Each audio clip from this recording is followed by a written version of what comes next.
Hello everyone, welcome to our channel Ivy Legal. In continuation to our Indian Evidence Act lecture series, in our today's video, we are going to discuss about section 93 and 94 of Indian Evidence Act. 93 बात करता है exclusion of evidence to explain or amend ambiguous document. तो ambiguous documents के बारे में अगर ये section अच्छे से समझना है तो आप हमारी video on patent ambiguities and latent ambiguities आप हमारे चैनल पर देख सकते हैं। वो आपको क्लियरली बता देगा कि एम्बिग्विटीज क्या है, एम्बिगुअस डॉक्यूमेंट कब माना जाएगा और उसको प्रूव करने के लिए एविडेंस आप कब दे सकते हैं, कब नहीं दे सकते। उसको देखने के बाद आप ये वीडियो देखें तो आपको ज्यादा अच्छे समझ में आएगी। Starting with section 93। तो 93 बताता है कि exclusion of evidence to explain और अमेंड द एम्बिगुअस डॉक्यूमेंट। मतलब ये सेक्शन डील करता है पेटेंट एम्बिग्विटीज से। पेटेंट एम्बिग्विटीज आपको अगर शॉर्ट में बताऊं तो वो एम्बिग्विटीज हैं जो on the face of document, on the face of record दिख रही है कि हाँ ये एम्बिग्विटी है, ये डिफेक्ट है इस डॉक्यूमेंट में, इस कॉन्ट्रैक्ट में ये डिफेक्ट है। वो होता है पेटेंट एम्बिग्विटी। लेटेंट एम्बिग्विटी होता है जो on the face of it नहीं दिख रहा है, but after considering certain facts बाद में पता चलता है कि हाँ there is an ambiguity in this document, in the fact mentioned in this document. तो अब ये होता है पेटेंट एम्बिग्विटी, लेटेंट एम्बिग्विटी।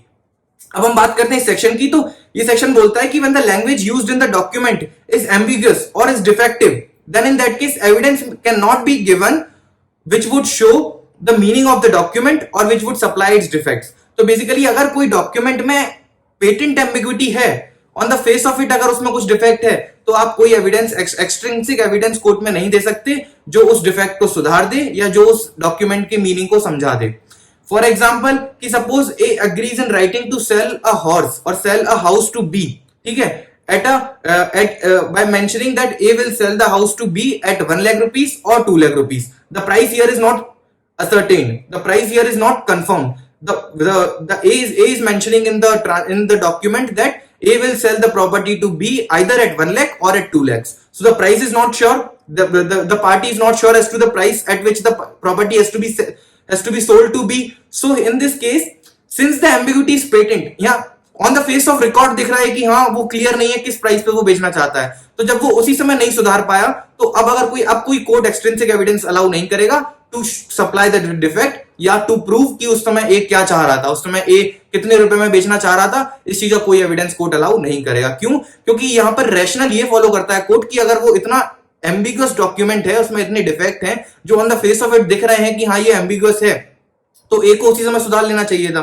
क्योंकि ये ने उस समय उसमें करेक्शन नहीं किया, तो court will now not allow A to produce any extrinsic evidence so as to show the meaning of the document और so as to supply the defects in the document. तो ये है सेक्शन 93 के बारे में। अब हम बात करेंगे section 94। Section 93 and 94 both deals with patent ambiguity. मतलब कुछ ऐसे डॉक्यूमेंट्स जिसमें डिफेक्ट है on the face of record, जो क्लियर फेस पे ही दिख रहा है कि हाँ ये देयर इज अ डिफेक्ट। ठीक है, अब बात करते हैं सेक्शन 94 की। तो सेक्शन 94 में बताया है कि exclusion of evidence against the application of document to existing fact. मतलब कि जब हम बात करेंगे किसी डॉक्यूमेंट के एप्लीकेशन की टू द स्पेसिफिक फैक्ट, तो उस केस में कौन कौन से एविडेंस एक्सक्लूड किए जाएंगे। उस केस में हम बेसिकली अगर डॉक्यूमेंट की लैंग्वेज अगर प्लेन है, सिंपल है, ठीक है, और वो अप्लाई हो रही है स्पेसिफिक फैक्ट्स पे, तो फिर हम कोई एक्स्ट्रा एविडेंस देके, कुछ एक्स्ट्रा एविडेंस कोर्ट में प्रोड्यूस करके ये नहीं बोल सकते कि ये जो लैंग्वेज है ये इन फैक्ट्स पे नहीं दूसरे फैक्ट्स पे अप्लाई होगी। फॉर एग्जांपल, ए अगर बी को ट्रांसफर कर रहा है प्रॉपर्टी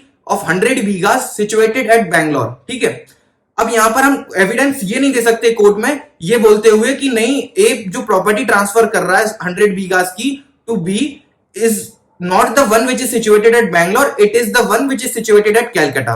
हम ये नहीं बोल सकते। क्यों? क्योंकि यहां पर जो डीड है जिसके थ्रू वो प्रॉपर्टी ट्रांसफर हो रही है वो क्लियर है, that is plain in itself, वो एक्सप्लिसिटली क्लियर है, जो बोल रही है कि वो बी को ट्रांसफर करेगा 100 बीघास सिचुएटेड एट बैंगलोर। तीनों चीजें क्लियर है। In this case, the language of the document is explicitly applied to the facts of the case, और यहां पर आप कोई एक्सट्रिंसिक एविडेंस देके उसको किसी और फैक्ट को अप्लाई नहीं करवा सकते। So in those evidences are excluded. There is an exclusion of the evidences against the application of document to existing facts. वो existing fact पे अप्लाई हो रहा है, वो बैंगलोर की प्रॉपर्टी पे अप्लाई हो रहा है, तो आप उस केस में उसको कलकत्ता की प्रॉपर्टी पे अप्लाई नहीं करवा सकते by producing some extrinsic evidences. तो यहां पर वो एविडेंस भी एक्सक्लूड किए गए हैं। क्यों?